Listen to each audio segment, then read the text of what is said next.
Homelander vs. Hancock. Two guys who really don't want to be superheroes. One, because he's a raging psychopath with a god complex. The other, because he's just kind of an alcoholic. But in a fight to the death, who's coming out on top? And is this fight even gonna be close? Let's get into it.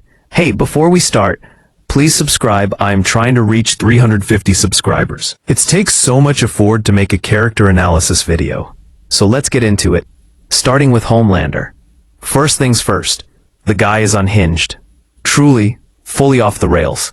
He's lasered a baby before. He's got no problem killing anybody in his path. And he has a deeply unsettling thing for milk, which we won't talk about here ever again. But the real question is, how strong is this guy? Well, he's quite literally the strongest man in the world. He's never met anyone who's matched him physically. Sure, Soldier Boy exists now, but is he really on Homelander's level? Soldier Boy can give him a good fight, no doubt. His blasts can injure Homelander and even theoretically depower him. But in a straight-up bare-knuckle brawl, Homelander was still winning that one. He was winning that one. He's crushed skulls with ease, punched into a man's stomach, casually tossed people hundreds of feet into the air. He's a walking wrecking ball. Now, if Homelander is the strongest in the world, then it only makes sense he's stronger than every other member of the Seven. Stronger than Stormfront, who demolished entire buildings. Stronger than Queen Maeve, who stopped a speeding armored truck. Stronger than A-Train, who pulled a full locomotive with a broken leg. Homelander even casually knocked the door off a pressurized airplane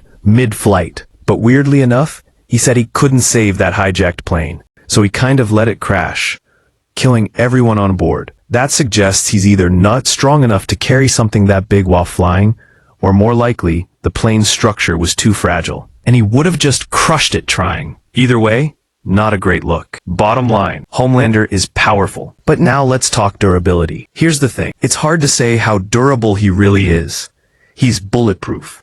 A bus and falling rubble didn't faze him. And it's been said that no weapon on Earth can stop him. Even nukes have apparently failed. If Homelander ever turned against America, there's no known way to take him down. That's terrifying. But still, there are cracks.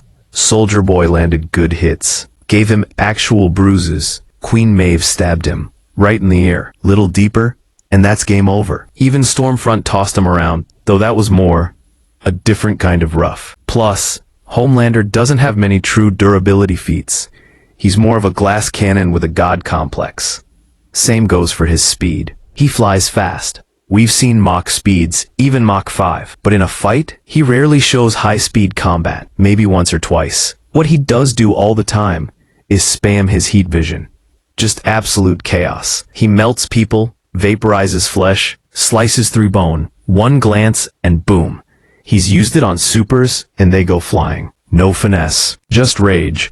So overall, yeah, Homelander is the most powerful soup in the boys' universe. But now, let's talk about Hancock. John Hancock was born with powers, but zero morals. He spent most of his time drunk, careless, and destructive. Yeah, he'd save people sometimes, but at massive cost. Millions in property damage. Cities wrecked. That all changed when he saved a PR guy named Ray. Ray believed in second chances. Tried to help Hancock clean up his act. Turned out, Hancock is no ordinary man. He's over 3,000 years old. An immortal being from a race once called angels. Basically, a god. And his powers? Wild. He picked up a full-sized gray whale, 30 tons, and chucked it hundreds of feet. But that's just the warm-up. The best feat? Stopping a speeding freight train. Just by standing there. That's thousands of tons, moving at full speed. Hancock stood in front of it and stopped it cold. Didn't flinch. Didn't get hurt. The entire train derailed behind him. That is strength. That is durability. That's not just impressive. That's next level. You can compare it to Thanos getting hit by a spaceship, or Superman tanking a train car from Zod. But Hancock didn't even move. And yeah, he can fly too. Massively hypersonic. Leaves sonic booms everywhere. He blitzes enemies before they can blink. So, who wins? Here's the truth. Homelander talks a big game. Thinks he's untouchable. And inside the boys' universe, he pretty much is. But that universe is grounded. Relatively low tier when it comes to superhuman power scaling. Homelander is, at best, a city-level threat. Could he replicate some of Hancock's feats? Maybe. And his heat vision could pose a real problem. We've never seen Hancock tank laser. Sure, he walked through fire, put out an apartment blaze with no problem. But still, Homelander's heat vision is lethal. That said, Hancock's showings are just too wild. That train feat alone puts him above any durability display we've seen from Homelander. Even Queen Maeve's truck stop doesn't compare. Homelander tanked a bus. Hancock stopped a 10,000-ton death machine and didn't even take a step back. Oh, and one more thing. Hancock carved a massive heart into the moon. You can see it from Earth. Let that sink in. For all of Homelander's self-worship, he's never done anything close to that. Nothing that powerful.